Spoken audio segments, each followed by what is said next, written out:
പിതാവായ ദൈവമേ, പുത്രനായ ദൈവമേ, പരിശുദ്ധാത്മാവായ ദൈവമേ, ഞങ്ങളെ അനുഗ്രഹിക്കണമേ. ഞങ്ങളങ്ങേ ആരാധിക്കുന്നു, സ്തുതിക്കുന്നു, മഹത്വപ്പെടുത്തുന്നു. അങ്ങേ ആരാധിക്കുവാൻ ഞങ്ങൾക്ക് കൃപ നൽകിയതിനെ ഓർത്ത് അങ്ങേക്ക് നന്ദി പറയുന്നു.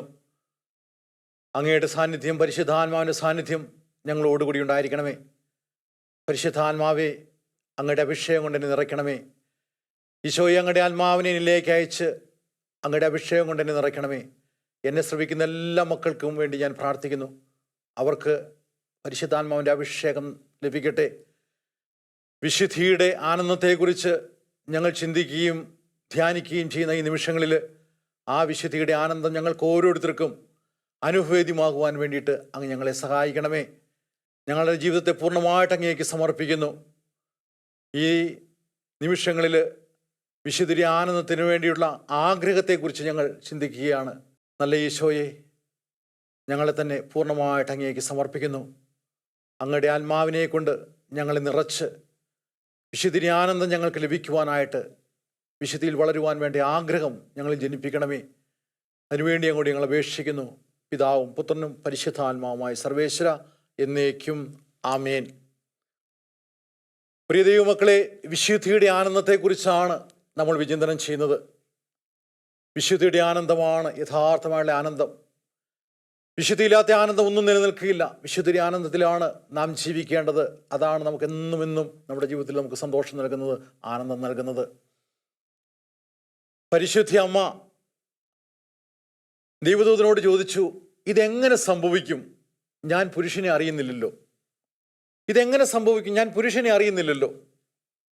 അതിൻ്റെ അർത്ഥം, ഞാൻ പരിപൂർണമായിട്ടും വിശുദ്ധിയിൽ ജീവിക്കുവാനായിട്ട് ആഗ്രഹിക്കുന്നു. പരിശുദ്ധ അമ്മയുടെ തീവ്രമായ ആഗ്രഹമാണ് അത് സൂചിപ്പിക്കുന്നത്.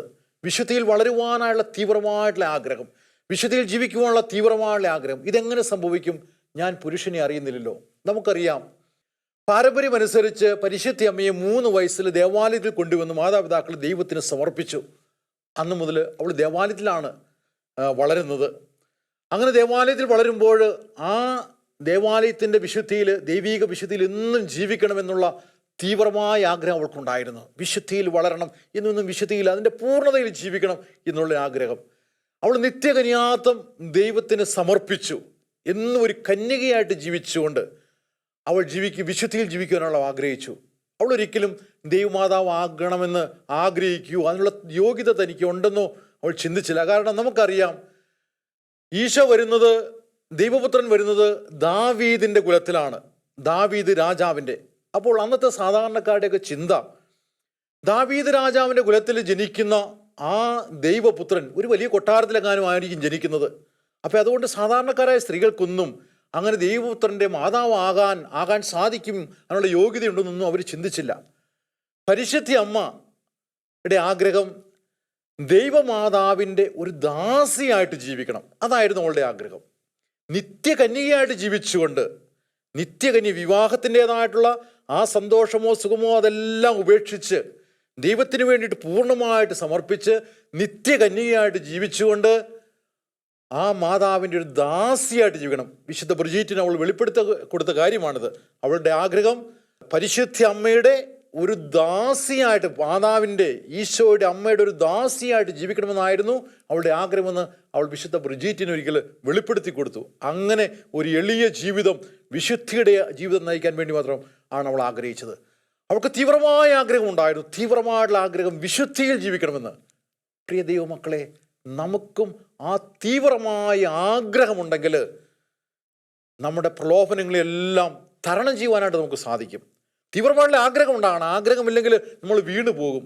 നമ്മൾ ബലഹീനരായിട്ട് മനുഷ്യരാണ്. പത്രോസ്ലിയായുടെ ലേഖനത്തിൽ 5:8 നമ്മൾ വായിക്കുന്നുണ്ട്, നിങ്ങളുടെ ശത്രുവായ പിശാച് അലറുന്ന സിംഹത്തെ പോലെ ആരെ വിഴുങ്ങേണ്ടു എന്ന് ചിന്തിച്ച് ചുറ്റി നടക്കുകയാണ്. നിങ്ങളുടെ ശത്രുവായ പിശാച് ആ അലറുന്ന സിംഹത്തെ പോലെ, അവൻ അരിശമാണ്, കോപമാണ്, അവൻ അലറുന്ന സിംഹത്തെ പോലെ ആരെ വിഴുങ്ങേണ്ടു എന്ന് ചിന്തിച്ച് അങ്ങനെ അവനെ ചുറ്റി നടക്കുകയാണ്. പ്രിയ ദൈവമക്കളെ, നമ്മൾ വീണു പോകും. അത്രമാത്രം തീവ്രമായിട്ടുള്ള ഒരാഗ്രഹമില്ലെങ്കിൽ നമ്മൾ വീണു പോകും. നമ്മൾ ബലഹീനരായ മനുഷ്യരാണ്, നമ്മൾ വീണു പോകും. നമുക്ക് പരിശുദ്ധിയിൽ, വിശുദ്ധിയിൽ വളരണമെന്നുള്ള ആ ആഗ്രഹം, തീവ്രമായുള്ള ആഗ്രഹം പരിശുദ്ധ അമ്മയ്ക്ക് അതുണ്ടായിരുന്നു. അതുകൊണ്ടാണ് അവൾ പറഞ്ഞത്, ഇതെങ്ങനെ സംഭവിക്കും? ഞാൻ പുരുഷനെ അറിയുന്നില്ലല്ലോ, ഞാൻ ഒരിക്കലും വിവാഹ ജീവിതത്തെക്കുറിച്ച് ചിന്തിക്കുന്നില്ല. ഞാൻ ചിന്തിക്കുന്ന എൻ്റെ ചിന്ത മുഴുവനും വിശുദ്ധിയിൽ വളരണമെന്നാണ്. ആ ഒരു ചിന്ത നമുക്കുണ്ട്, അല്ലെങ്കിൽ നമ്മൾ വീണു പോകും. എനിക്കിന്നൊരു സന്ദേശം കിട്ടി. ഒരു സഹോദരി പറഞ്ഞിരിക്കുകയാണ്, അച്ഛാ, ധ്യാനം കഴിഞ്ഞതിന് ശേഷം ഒത്തിരിയേറെ സന്തോഷത്തിലും ആനന്ദത്തിലും ഞാൻ ജീവിച്ചു. പല പ്രാവശ്യം, 1-2 പ്രാവശ്യമൊക്കെ പാപം ചെയ്യാനുള്ളൊരു പ്രലോഭനം ഉണ്ടായി. പക്ഷെ അതിലൊന്നും വീഴാതെ ആ വിശുദ്ധിയിലുള്ള ആ ആനന്ദത്തിൽ ജീവിച്ചു. പക്ഷേ ഇന്ന് ഞാൻ വീണുപോയച്ചാ, കരഞ്ഞുകൊണ്ടാണ് ഇന്ന് ഞാൻ വീണുപോയി. എന്നിട്ട് പറയുകയാണ്, ഒരു നല്ല കാര്യം, പലപ്പോഴും അങ്ങനെയാണ്, പിശാച് നല്ല കാര്യം എന്ന ഭാവേനയാണ് നമ്മളെ വഴിതെറ്റിക്കുന്നത്. നല്ല കാര്യം, ഒരു സഹപ്രവർത്തകനായിട്ടുള്ള കീഴ്ജോലിക്കാരൻ എന്തോ തെറ്റ് ചെയ്തപ്പോൾ അദ്ദേഹത്തെ ശകാരിച്ചു. അപ്പോൾ നല്ലൊരു പ്രസാദത്തോടു കൂടി നല്ല രീതിയിൽ പോയി അത് കറക്റ്റ് ചെയ്യണമെന്നൊക്കെ വിചാരിച്ചുകൊണ്ടൊക്കെ സന്തോഷത്തോടെ പോയതാണ്. പക്ഷേ വാ തുറന്നപ്പോൾ നാവിൻ്റെ കെട്ടങ്ങ് വിട്ടുപോയി, കോപിച്ചു. എന്താ പറഞ്ഞതെന്ന് പോലും ഓർമ്മയില്ല.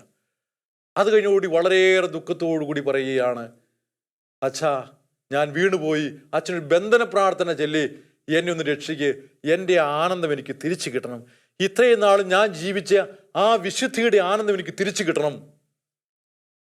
പ്രിയ ദൈവമക്കളെ, ഒന്ന് ആലോചിച്ച് നോക്കി, എത്രയോ കൗശലപരമായിട്ടാണ് പിശാച് ഇവിടെ പ്രവർത്തിക്കുന്നത്. നല്ല കാര്യമാണ് ചെയ്തത്. ഒരാൾ തെറ്റ് ചെയ്താൽ തിരുത്തണം. ഒരാൾ തെറ്റ് ചെയ്യുമ്പോൾ തിരുത്തണം. ഒരു നല്ല കാര്യമാണ് ചെയ്യുന്നത്. അങ്ങനെ നല്ല കാര്യം ചെയ്യുന്നു എന്ന ഭാവേന അദ്ദേഹത്തെ തിരുത്താൻ പോയി. പക്ഷെ വാ തുറന്നപ്പോൾ നാവിൻ്റെ കൺട്രോൾ പോയി. നമുക്ക് തീവ്രമായൊരാഗ്രഹം, ആ വിശുദ്ധിയിൽ വളരണമെന്നുള്ള തീവ്രമായുള്ളൊരു ആഗ്രഹമില്ലെങ്കിൽ നമ്മുടെ നിയന്ത്രണം വിട്ടുപോകും, നമ്മൾ വീണുപോകും. കാരണം നമ്മൾ ബലഹീനരായ മനുഷ്യരാണ്. വിശുദ്ധ അൽഫോൻസാമ്മയുടെ ചരിത്രം, നമ്മളോട് കൂടി ജീവിച്ച ഈ കാലഘട്ടത്തിൽ, കഴിഞ്ഞുപോയ കാലത്തിൽ ജീവിച്ച നമ്മുടെ ഒരു സഹോദരി, പക്ഷെ എന്തെല്ലാം വൈതരണികൾ, മുന്നോട്ട് പോകുവാനായിട്ട് സാധിച്ചില്ല. കാരണം അമ്മ വിവാഹത്തിന് വേണ്ടിയുള്ള ചട്ടുകുട്ടങ്ങളെല്ലാം വിവാഹത്തിന് വേണ്ടി ഒരുക്കുകയാണ്. അമ്മയെ കുറ്റം പറഞ്ഞിട്ട് കാര്യമില്ല. സ്വന്തം അനുജത്തി ഈ ലോകത്തിൽ നിന്ന് വേർപെട്ടു പോയപ്പോൾ മരണത്തിൻ്റെ നിമിഷങ്ങളിൽ മകളെ, ആ പൊന്നോമന കുഞ്ഞിനെ, ചോരക്കുഞ്ഞിനെ ചേച്ചി ഏൽപ്പിച്ചു. ചേച്ചി എൻ്റെ കുഞ്ഞിനെ നോക്കണം കേട്ടോ എന്ന് പറഞ്ഞുകൊണ്ട് ഏൽപ്പിച്ചതാണ്. അന്ന് മുതൽ അവളെ പൊന്നുപോലെ വളർത്തി കൊണ്ടുവന്നു. ഇന്ന് വിവാഹപ്രായമായി അവളെ ഒരു കുബേരനെ കൊണ്ട്, നാടറിയുന്ന ഒരു വിവാഹത്തിലൂടെ കുബേരനെ കൊണ്ട് കല്യാണം കഴിപ്പിച്ച് അവളുടെ ഭാവി ജീവിതം സുരക്ഷിതമാക്കണം. അമ്മയ്ക്ക് മകളോടുള്ള തീവ്രമായിട്ടുള്ള സ്നേഹം അൽഫോൻസമ്മയ്ക്ക് അറിയാമായിരുന്നു. അവളെ സന്യാസ ജീവിതത്തിലേക്ക് പ്രവേശിക്കാൻ അനുവദിക്കാതെ ഈ വിവാഹത്തിന് വേണ്ടിയിട്ടുള്ള ഈ ഒരുക്കങ്ങളെല്ലാം നടത്തുന്നത് അമ്മയ്ക്ക് അവളോടുള്ള സ്നേഹം കൊണ്ടാണ്, തീവ്രമായ സ്നേഹം. പക്ഷേ അവളുടെ വിവാഹം എന്നേ കഴിഞ്ഞു. ലോകപാപങ്ങൾക്ക് വേണ്ടി കുരിശിലേറിയ ആ ദൈവപുത്രന് തന്നെ സമർപ്പിച്ചുകൊണ്ട് മനസ്സാ വരിച്ചു കഴിഞ്ഞു. അവളുടെ വിവാഹം കഴിഞ്ഞു. പക്ഷെ ഇവിടെ അമ്മയ്ക്ക് മകളോടുള്ള സ്നേഹം, മകൾക്ക് ഈശോയോടുള്ള സ്നേഹം, ഒന്നിനും കുറ്റം പറയാൻ പറ്റില്ല. അവസാനം അവളുടെ ആ കൊച്ചുബുദ്ധിയിൽ അവളിങ്ങനെ ചിന്തിച്ചു, എൻ്റെ ഈ സൗന്ദര്യമല്ലേ ഈ ലോകത്തിൻ്റെതായ കണ്ണിലൂടെ എന്നെ നോക്കുവാനും അങ്ങനെ ജീവിക്കുവാനൊക്കെ പ്രേരിപ്പിക്കുന്നത്, ഇവർക്ക് ചിന്ത കൊടുക്കുന്നത്. എങ്കിൽ ആ സൗന്ദര്യത്തിന് ഒരല്പം ഭംഗം വരികയാണെങ്കിൽ തനിക്കൊരു പക്ഷേ ആ വിശുദ്ധിയുടെ പൂർണ്ണതയിലേക്ക് ജീവിക്കാനായിട്ട് സാധിക്കും സന്യാസ ജീവിതത്തിലൂടെ. അവളുടെ ആഗ്രഹം ഏതെങ്കിലും ഒരു പാവപ്പെട്ട മഠത്തിൽ ചേർന്ന് അവിടെ തൻ്റെ ദിവ്യമണവാളിന് പൂർണ്ണമായിട്ട് സമർപ്പിച്ചുകൊണ്ട് ഒരു എളിയ ജീവിതം, ആരാലും അറിയപ്പെടാതെ ഒരു എളിയ ജീവിതം തൻ്റെ ദിവ്യമണവാളിനോടൊപ്പം ജീവിക്കണമെന്ന് മാത്രം, ആ ദിവ്യമണവാളിൻ്റെ ആഗ്രഹമനുസരിച്ച് ജീവിക്കണമെന്ന് മാത്രമാണ് അവൾ ആഗ്രഹിച്ചത്. അങ്ങനെയാണ് ഒരു തീക്കുണ്ടത്തിൽ ചാടുവാൻ പോലും, തൻ്റെ കാല് വയ്ക്കുവാൻ പോലും അവൾ തയ്യാറായത്. ഏതായാലും ആ വിശുദ്ധിയുടെ ആഗ്രഹം അത്രമാത്രം നിറഞ്ഞൊഴുകിയപ്പോൾ അവളുടെ കാലുകൾ ആ തീക്കുണ്ടത്തിൽ സ്പർശിച്ച് അവൾ വീണു. അതോടുകൂടി അവളുടെ ആ തടസ്സമെല്ലാം മാറി. ഈശോ മാറ്റിക്കൊടുത്തു. അവളുടെ തീവ്രമായുള്ള ആഗ്രഹം കൊണ്ടാണ്. അത്രമാത്രം ആഗ്രഹം അവൾക്കുണ്ടായിരുന്നുകൊണ്ട് ഈശോ അവളുടെ ആ തടസ്സങ്ങളെല്ലാം മാറ്റിക്കൊടുത്ത് അവളെ ആ കന്യകാലയത്തിൽ പ്രവേശിക്കുവാനുള്ള എല്ലാ വഴികളും ഒരുക്കി.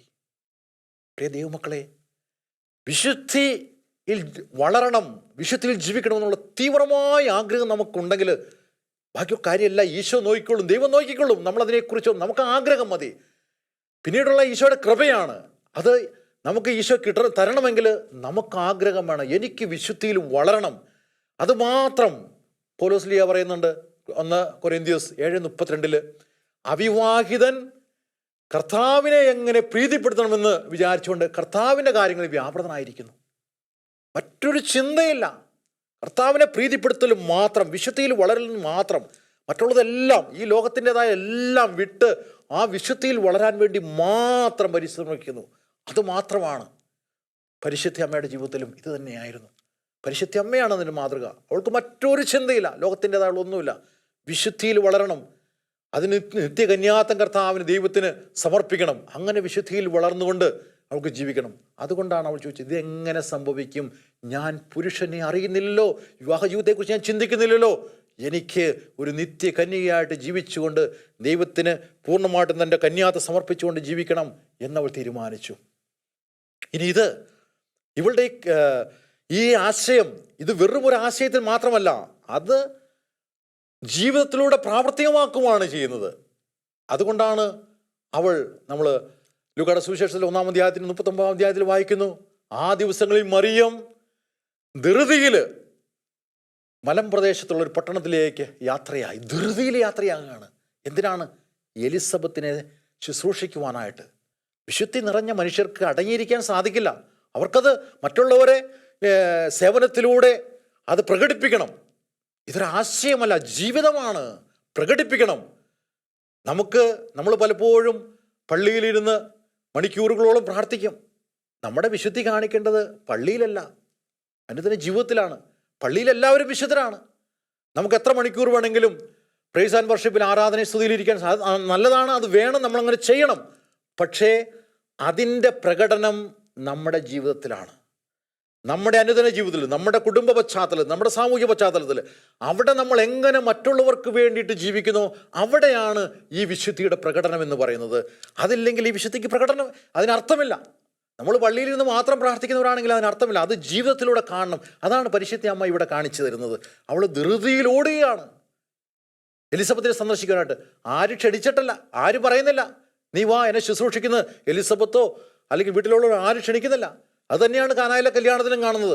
അവിടെയും ആരും പറയുന്നില്ല വന്ന് ഞങ്ങളെ സഹായിക്കാൻ.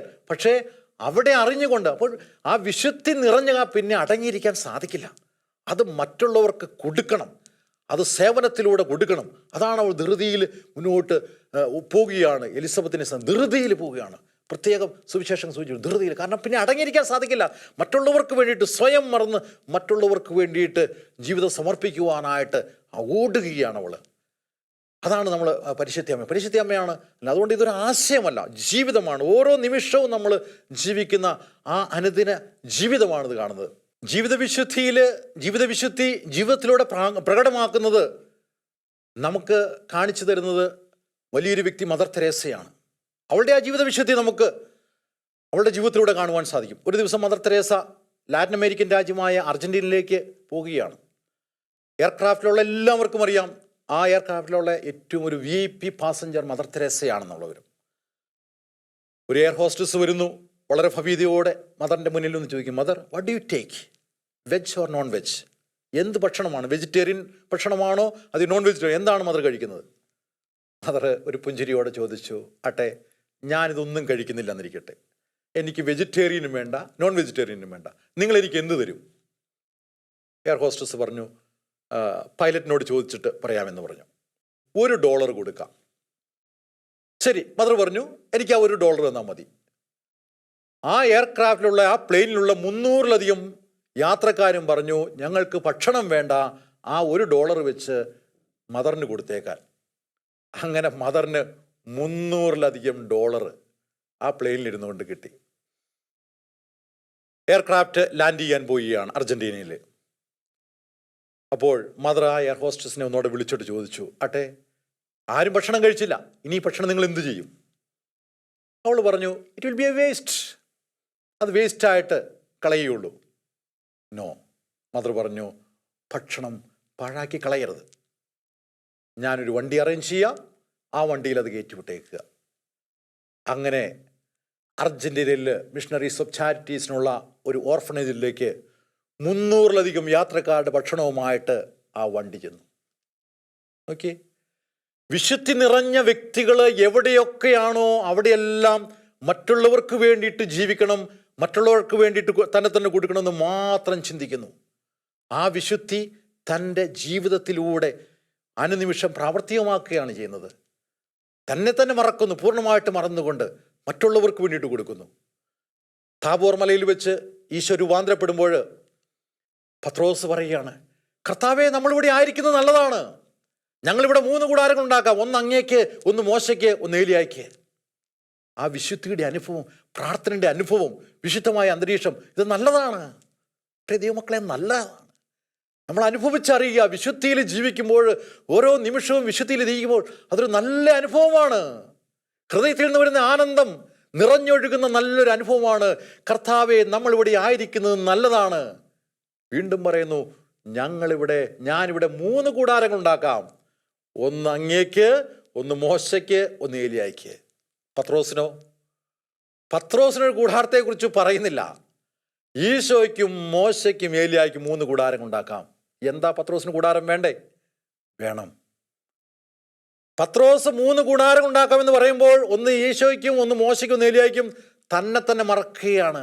വിശുദ്ധിയിൽ ജീവിക്കുന്ന വ്യക്തി ഒരിക്കലും തന്നെക്കുറിച്ച് ചിന്തിക്കുന്നില്ല, തൻ്റെ ആവശ്യത്തെക്കുറിച്ച് ചിന്തിക്കുന്നില്ല, തൻ്റെ ആഗ്രഹങ്ങളെക്കുറിച്ച് ചിന്തിക്കുന്നില്ല. ആ മനുഷ്യൻ ചിന്തിക്കുന്നത് മറ്റുള്ളവർക്ക് എങ്ങനെ സേവനം ചെയ്യാമെന്ന് മാത്രമാണ്.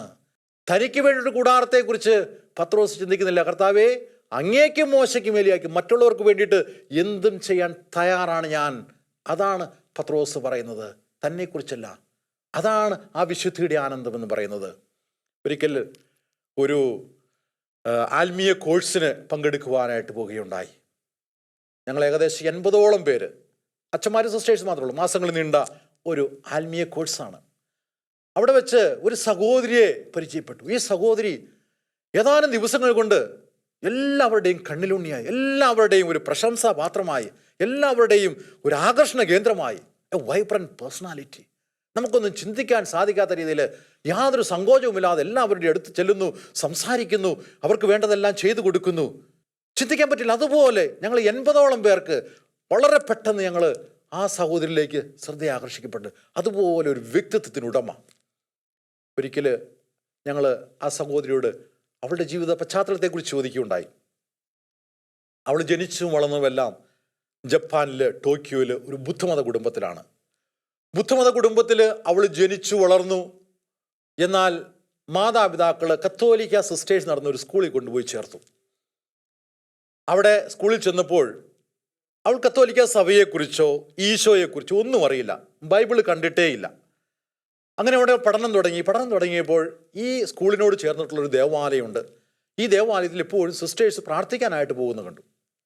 ഒരിക്കലൊരു ജിജ്ഞാസയ്ക്ക് വേണ്ടിയിട്ട്, ക്യൂരിയോസിറ്റി സേക്ക്, അവിടെ ജസ്റ്റ് പോയി ആ പള്ളിയിൽ ഒന്ന് കയറി. ഈശോ ആരാണെന്നറിയില്ല, പ്രാർത്ഥിക്കാൻ അറിയില്ല, എന്നാലും ആ ദേവാലയത്തിൽ കയറി. ദേവാലയത്തിൽ കയറിയപ്പോൾ എന്തെന്നില്ലാത്ത ഒരു സമാധാനം, ഒരു സന്തോഷം, ഒരു ആനന്ദ ഹൃദയത്തിൽ നിറഞ്ഞു. പിന്നീട് സമയം കിട്ടുമ്പോഴെല്ലാം ആ ദേവാലയത്തിൽ പോയിരുന്ന് ശാന്തമായി, പ്രാർത്ഥിക്കാനൊന്നും അറിയില്ലെങ്കിലും ശാന്തമായി കുറേ നേരം ഇരിക്കുന്ന അവളൊരു പതിവാക്കി. സാവധാനം, വർഷങ്ങൾ അവിടെ പഠിച്ചപ്പോൾ സാവധാനം അവൾ പ്രാർത്ഥിക്കാൻ കുറച്ചൊക്കെ പഠിച്ചു. ഈശോ ആരാണെന്ന് കുറേ സിസ്റ്റേഴ്സ് എല്ലാം പറഞ്ഞു കൊടുത്ത് പഠിച്ചു. കുറച്ചൊക്കെ ബൈബിൾ വായിച്ചു. അങ്ങനെ കുറേ അറിവെല്ലാം നേടി. പക്ഷേ ഈ ബുദ്ധിപരമായ അറിവിനേക്കാൾ കൂടുതലെല്ലാം അവിടെ ചെല്ലുമ്പോൾ ആ ഒരു ദൈവിക സാന്നിധ്യത്തിലിരിക്കുമ്പോഴുള്ള ആ ഒരു സന്തോഷം, ഒരു ആനന്ദം, അത് അവളങ്ങനെ അനുഭവിച്ചു പോന്നു. പഠനമെല്ലാം കഴിഞ്ഞു. അവൾ തിരിച്ച് വീട്ടിൽ പോയി. തിരിച്ച് വീട്ടിൽ ചെന്നപ്പോൾ അവൾ ഭയങ്കര അസ്വസ്ഥയായി. അവൾക്ക് അവിടെ ഇരിക്കാൻ പറ്റില്ല. വീട്ടിൽ കുഴപ്പമൊന്നുമില്ല, വീട്ടിൽ അവരുടെ സാധാരണ ജീവിതമൊക്കെ, വേറെ പ്രശ്നമൊന്നുമില്ല. പക്ഷേ അവൾക്ക് പള്ളിയില്ല, പ്രാർത്ഥിക്കാൻ സാധിക്കുന്നില്ല, ശാന്തമായിരിക്കാൻ സാധിക്കുന്നില്ല. ആ ദേവാലയമില്ലാത്തൊരവസ്ഥ അവളെ വല്ലാതെ വീർപ്പ് മുട്ടിച്ചു. ഒരു ദിവസം അത്യാവശ്യം കുറച്ച് വസ്ത്രമായിട്ട് അവൾ അവിടെ നിന്ന് പോന്നു. അവൾ മഠത്തിൽ വന്നിട്ട് പറഞ്ഞു അവൾക്ക് അവിടെ ചേരണം, വീട്ടിലിരിക്കാൻ സാധിക്കില്ല. സിസ്റ്റേഴ്സൊക്കെ വന്ന് പറഞ്ഞു, മോളെ, ബുദ്ധമതക്കാരാണ്, ഒരിക്കലും ഇതൊരു സാമൂഹ്യ പ്രശ്നമാണ്, അതുകൊണ്ട് യു ഗോ ബാക്ക്, വീട്ടിലേക്ക് പോ. ഇല്ല, അവൾ പോയില്ല. നമുക്കറിയാവോ, ബുദ്ധമതത്തിൽ നിന്ന് ഒരാൾ വേറൊരു മതത്തിലേക്ക് പോകുക എന്ന് പറഞ്ഞാൽ അവർ സമ്മതിക്കില്ല, അത് ഭയങ്കര പ്രശ്നം ഉണ്ടാക്കും. ഏതായാലും അവൾ പോയില്ല. 1-2 ദിവസം കഴിഞ്ഞിട്ടാണ് വീട്ടുകാരറിയുന്നത്. വീട്ടുകാരൊക്കെ എത്തി. അതിനുശേഷം അവൾ അവിടെ അവരുടെ കൂട്ടത്തിൽ പോയില്ല. അവർ പോലീസിൽ അറിയിച്ചു. അവിടുത്തെ പോലീസിനും പട്ടാളത്തിനും ഒന്നും അവളെ അവിടുന്ന് ആ പള്ളിയിൽ നിന്ന് ഇറക്കാനായിട്ട് സാധിച്ചില്ല. അവസാനം മാതാപിതാക്കൾ പറഞ്ഞു യു ഗോ ബാക്ക്, പോലീസിനോട് പറഞ്ഞു യു ഗോ ബാക്ക്, ബന്ധുക്കളോട് പറഞ്ഞു യു ഗോ ബാക്ക്. അവരെല്ലാം തിരിച്ചുപോയി, മാതാപിതാക്കളും സഹോദരങ്ങളും തിരിച്ചുപോയി. അവർ വീട്ടിൽ ചെന്നിട്ട് ഇവളുടെ ആ മരണാനന്തര ക്രിയ നടത്തി, മരണാനന്തര ചടങ്ങ്. എന്നിട്ട് ഈ മകൾ ഞങ്ങൾക്ക് മരിച്ചു പോയിരിക്കുന്നു, ഇനി ഞങ്ങൾക്ക് മകളില്ല എന്നവൾ പ്രഖ്യാപിച്ചു. ആ സഹോദരി പറഞ്ഞു, അതിനുശേഷം ഞാൻ എൻ്റെ മാതാപിതാക്കളെ കണ്ടിട്ടില്ല, അതിനുശേഷം ഞാൻ എൻ്റെ സഹോദരങ്ങൾ ഇന്നും കണ്ടിട്ടില്ല, പക്ഷേ എനിക്കതിലൊന്നും പ്രശ്നമില്ല. ഈശോ എൻ്റെ കൂടെയുണ്ട്, ഈശോ എന്നെ സ്നേഹിക്കുന്നു. ആ ഈശോയെ സ്നേഹിക്കുവാനായിട്ട് സാധിക്കുന്നിടത്തോളം വിശുദ്ധിയിൽ വളരുവാനായിട്ട് ഞാൻ ആഗ്രഹിക്കുന്നു. ഞാൻ എവിടെയൊക്കെ ചെല്ലുന്നോ അവിടെയെല്ലാം മറ്റുള്ളവരെ സേവിച്ചുകൊണ്ട്, മറ്റുള്ളവർക്കൊക്കെ സ്നേഹം കൊടുത്തുകൊണ്ട്, അവർക്ക് പറ്റുന്ന രീതിയിലുള്ള സഹായം ചെയ്തുകൊണ്ട് ആ ഈശോയിൽ വളരുവാനായിട്ട്, വിശുദ്ധിയിൽ വളരുവാനായിട്ട് ഞാൻ ആഗ്രഹിക്കുന്നു. അതുകൊണ്ട് ചെല്ലുന്ന സ്ഥലത്തെല്ലാം എനിക്ക് ഒത്തിരിയേറെ സ്നേഹം കിട്ടുന്നുണ്ട്. എൻ്റെ ജീവിതം ആനന്ദത്തിലാണ് ഞാൻ ജീവിക്കുന്നുണ്ട്.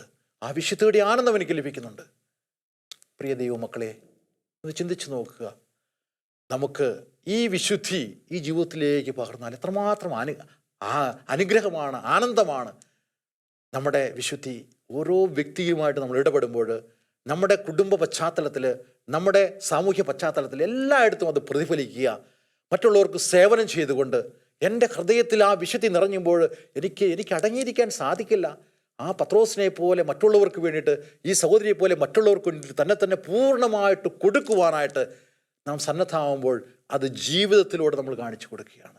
ആശയതലമല്ല, നമ്മുടെ പച്ചയായ ജീവിതത്തിൽ നാം അത് കാണിച്ചു കൊടുക്കണം. അപ്പോഴാണ് ആ വിശുദ്ധി നമ്മുടെ ജീവിതത്തിലേക്ക് പ്രാവർത്തികമായിട്ട് വരുന്നത്. അതിനുവേണ്ടി പ്രാർത്ഥിക്കുക. ആ ഒരു കൃപയ്ക്ക് വേണ്ടിയിട്ട് നമുക്ക് പ്രാർത്ഥിക്കാം. നല്ല ഈശോ, നല്ല കർത്താവ്, നല്ല ദൈവം നമ്മളെ അനുഗ്രഹിക്കട്ടെ. നമുക്ക് നമ്മുടെ ആഗ്രഹം, പരിശുദ്ധ അമ്മയ്ക്കുണ്ടായിരുന്നല്ലോ ആ വിശുദ്ധിയുടെ ആഗ്രഹം, ഓരോ ദിവസത്തെയും ഓരോ നിമിഷത്തിലും നമ്മുടെ ജീവിതത്തിൽ പ്രാവർത്തികമാക്കുവാനായിട്ട് അതിനുവേണ്ടി നമുക്ക് പരിശ്രമിക്കാം, നമുക്ക് പ്രാർത്ഥിക്കാം. ഞാൻ നിങ്ങൾക്ക് ഓരോരുത്തർക്കും വേണ്ടി പ്രാർത്ഥിക്കുന്നു. നല്ല ദൈവമേ, എന്നെ ശ്രമിക്കുന്ന എല്ലാ മക്കൾക്കും വിശുദ്ധിയിൽ വളരുവാനുള്ള തീവ്രമായ ആഗ്രഹം കൊടുക്കണമേ. ആ തീവ്രമായ ആഗ്രഹം ഓരോ നിമിഷത്തിലും അവരുടെ ജീവിതത്തിൽ അവർ പ്രകടമാക്കട്ടെ. സ്വയം മറന്നുകൊണ്ട്, തൻ്റെ ആഗ്രഹങ്ങളും അഭിലാഷങ്ങളെല്ലാം മറന്നുകൊണ്ട്, മറ്റുള്ളവർക്ക് വേണ്ടിയിട്ട് പൂർണ്ണമായിട്ട് സമർപ്പിച്ചുകൊണ്ടുള്ള ഒരു ആനന്ദത്തിൻ്റെ, വിശുദ്ധിയുടെ ജീവിതം നയിക്കുവാനായിട്ട് ഈ മക്കളെല്ലാവരെയും അനുഗ്രഹിക്കണമേ. എന്നെ ശ്രമിക്കുന്ന എല്ലാ മക്കളെയും അങ്ങയുടെ പരിശുദ്ധാത്മാവിൻ്റെ ആ വിശുദ്ധ സ്പർശം കൊണ്ട് അവരെ അനുഗ്രഹിച്ച് വിശുദ്ധിയുടെ ജീവിതം ഓരോ അവസാന ശ്വാസം വരെ ജീവിക്കാൻ വേണ്ട കൃപ ഇവർക്ക് നൽകണമേ. സർവശക്തനായ ദൈവം, പിതാവും പുത്രനും പരിശുദ്ധാത്മാവും നിങ്ങളെ അനുഗ്രഹിക്കട്ടെ. ആമേൻ.